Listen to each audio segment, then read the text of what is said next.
Team side দুটো, in fact দুটো দলেরই টপ 3 তে দুজন ব্যাটসম্যান রয়েছে যারা 300 প্লাস করেছে। হার্দিক চলেছেন,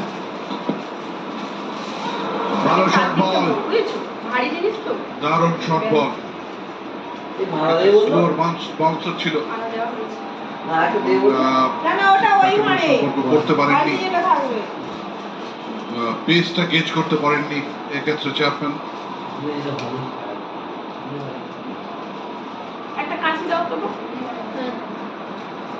প্রয়োজনীয় asking run rate 14.88, current run rate পাওয়া যায় 9.5 কাছাকাছি, তাতেও টিম পিছিয়ে। ক্রিকেট কোন জায়গায় চলে গেছে, হার্দিক চলেছেন, সেই দিকটা দেখো কিরকম বাইরের বল লিটারালি ড্র্যাগ করে দিলেন নিজের স্টাম্পে, আজকের মেয়ে বাড়ি যাবে। স্টাম্প আছড়ে ফেলে দিলেন মার্ক চ্যাপম্যান, মারাত্মক চাপে